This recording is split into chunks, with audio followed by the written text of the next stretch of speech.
Well, police are on high alert in Vuwani, Limpopo today amid a planned shutdown. Residents are protesting against their incorporation into the newly established Collins Chabane Municipality.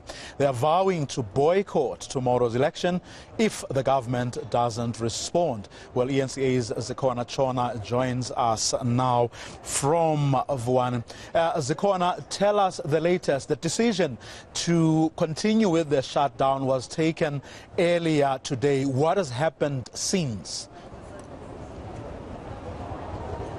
Well, not much has happened. It's just that people are still vowing to stay away from the polls tomorrow.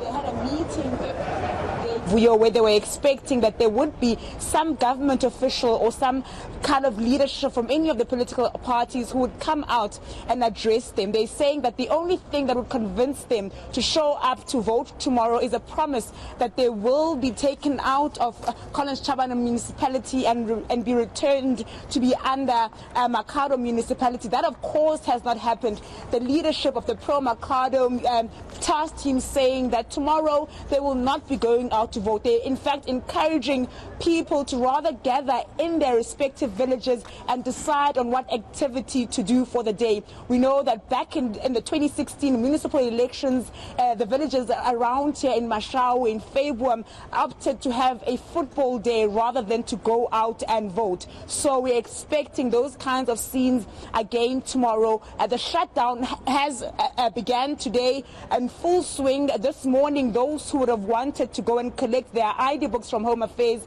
would not have been able to do so as that office was shut.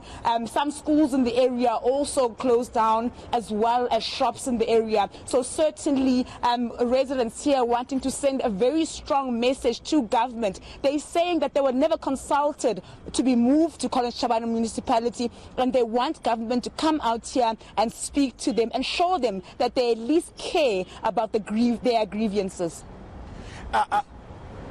Zikhona, have they been specific about who exactly they want answers from? Because, I mean, government is really very, very broad.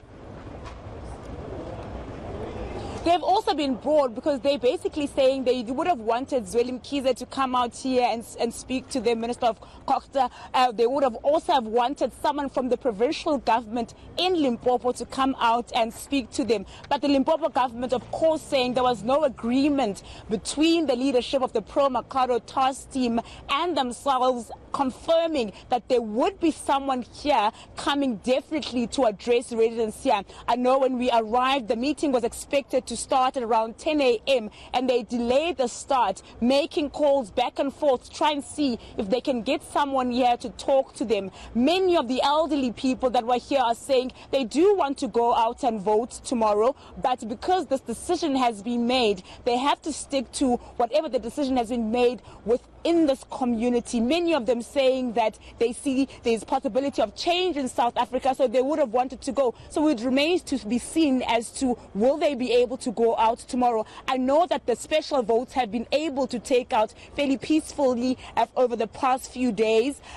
over the past 2 days rather. And I know back in 2016, when there was chaos here around the election time, people were able to go and visit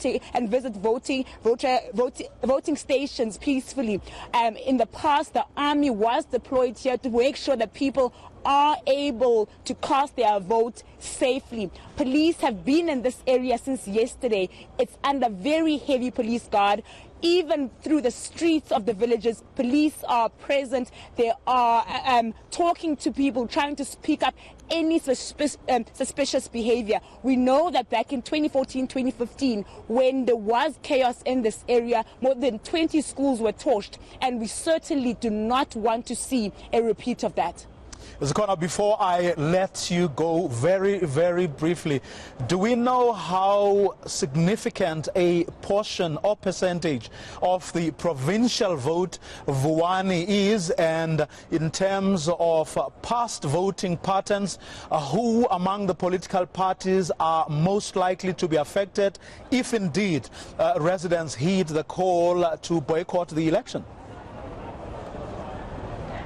So in the 2016 municipal elections, there were over 40,000 registered voters coming out of this area, and only 12% of those turned out to vote. That's about 5,000 people. So it is quite significant in this area, given that a number as large as 40,000 can only reap 5,000 votes. So the pro-Mercado trials team does have an impact in this area, and I really think people should be concerned about what could happen in Vuwani tomorrow. For now, the IEC is saying that they have about 25,000 registered people from this area, and in the last registration weekend, they were only able to confirm just over 5,000 addresses. So you can certainly see that the message is hitting the ground that we are not for these elections if the leadership is not for our call to go back to Mercado Municipality. And that's where we're going to leave it for now. Zikhona Tshona live from Vuwani. Now, 40,000 is, of course, enough to put a member of parliament in the National Assembly. Well, Zikhona Tshona will be there in Vuwani and will be live on eNCA from dawn tomorrow morning to